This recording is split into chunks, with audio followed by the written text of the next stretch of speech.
Dear children, now today let us continue with the third lesson, living things.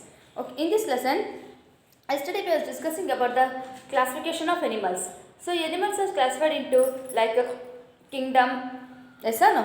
Kingdom, phylum, class, order, family, genus, species. Like this, animals are classified. So more details about the classification you are going to learn in the higher classes. In higher classes, you are going to learn more detail about the classification. Okay, now let us learn about the some of the organisms like fungi. Everyone know the fungi, yes or no? Everyone is familiar with the word fungi. Fungi means what? Where you are seeing this fungi? Fungi means, for example, ఇంట్లో bread కానీ ఏదే కానీ తెచ్చిపెట్టింటారు కదా. If when they brought in your home, if for example if you forgot to eat, మీరు తినడం మర్చిపోయి ఆ bread అనేది అలాగే కొన్ని రోజు ఒక 6 days 7 days అలాగే ఆ బ్రెడ్ని పెడితే ఏమవుతుంది ఆ బ్రెడ్లో? క్యాన్ యూ సీ సమ్ దాంట్లో ఏముంటుంది? Something growing on the bread, yes or no? You can see something growing on the piece of a bread. So it is going to change its color, yes or no? And something starts growing up on the bread. So it is nothing but it is fungi. అంటే ఆ bread మీద ఏదో grow అవ్వడానికి start అవుతుంది కదా, దాన్నే మనం fungi అంటాం. It is called as what? Fungi. Here fungi are multicellular. Multicellular అంటే they are more than one cell.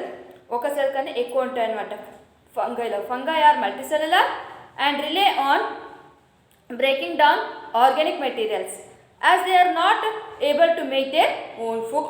Means these fungi, they are not able to make their own food, they depend on others for the sake of food. And next listen here, next let us discuss about plants. Plants are multicellular and autotrophic.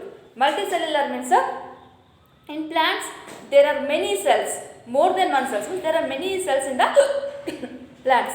So they are called as what?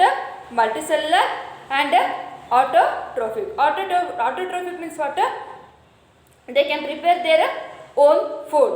Autotrophic means they can prepare their own food. So they are they use photosynthesis to produce food using sunlight. They use photosynthesis. Means to prepare food, what is important there? To prepare food, photosynthesis is most important there. అంటే food తయారు చేయడానికి ప్లాంట్లో photosynthesis అనే process అనేది జరుగుతుంది అక్కడ. So how does this photosynthesis occurs here?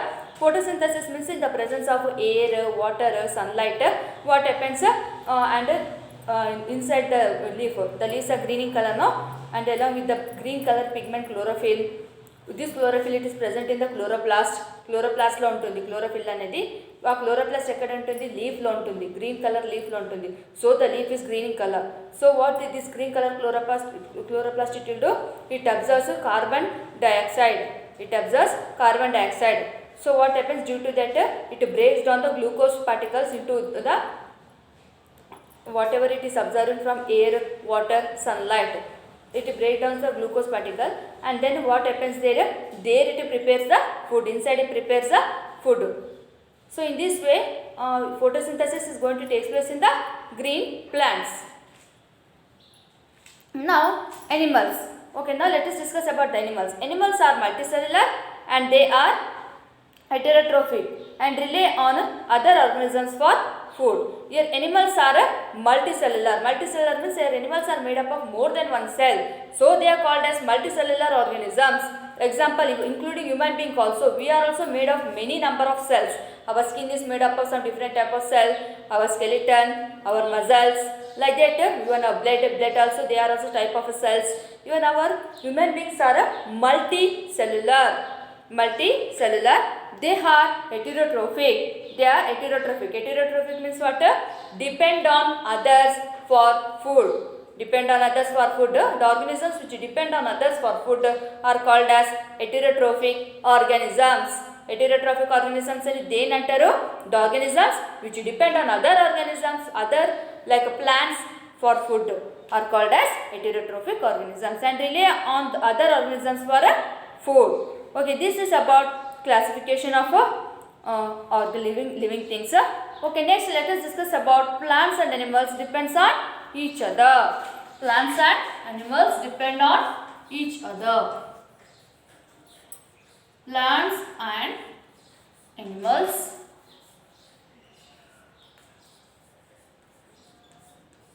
depend on each other.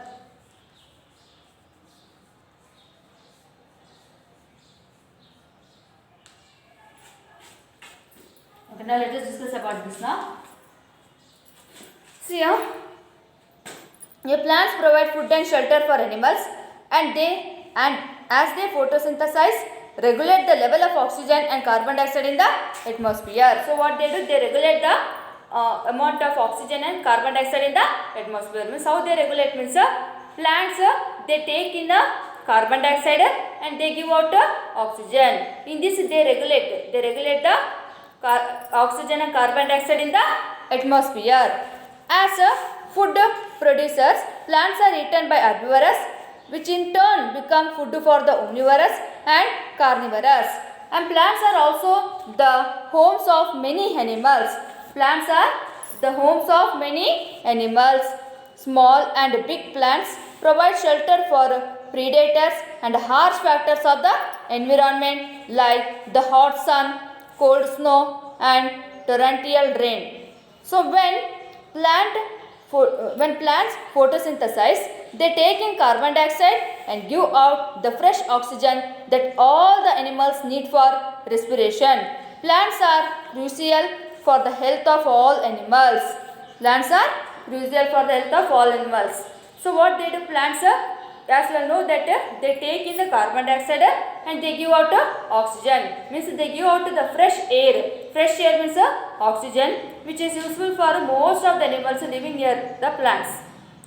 Most of the animals like in the forest, yes or no? In the forest what happens is there many wild animals are there. So these plants, what they do, they take in the carbon dioxide and they give out oxygen, and though that oxygen it is one of the fresh air which is useful for most of the wild animals also. And not only that, even for us also, when you are going for a walk early in the morning, as you are breathing the fresh air, from where does the fresh air comes from? It is from the plants, yes, which is present in the air. Even in the air also oxygen is there. Not only in the air, along with air, even the plants also they release oxygen.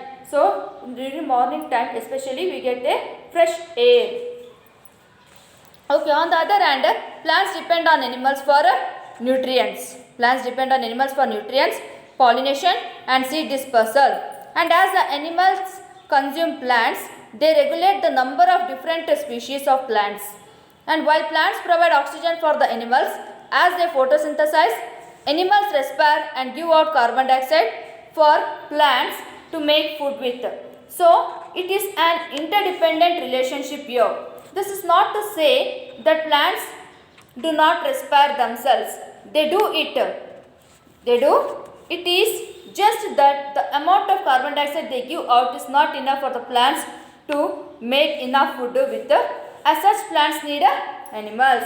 So here what they are saying here, plants and animals are interdependent on each other. So how the plants and animals are interdependent on each other means, so here what the plants will do means, along with the root, as you know that how the plants is going to take the water, the plants is going to take the water along with the root, yes or no? So along with the root, it also takes some of the nutrients which is present in the water. So where does the nutrients come from? Which is present in the soil. In the soil means in the soil some small insects and something is being, small insects or small organisms are there. So from those small organisms when they die, so from there what happens is there is some nutrients in the which is present in those organisms, it will mix up in the water, and that water is going to be taken by the roots of the plants. Along with the water, it also takes the nutrients from the plants. Means you can say that plants depend on animals for nutrients. In this way, we can say that plants depend on animals for nutrients. Okay, this is about the plants and animals depend on each other.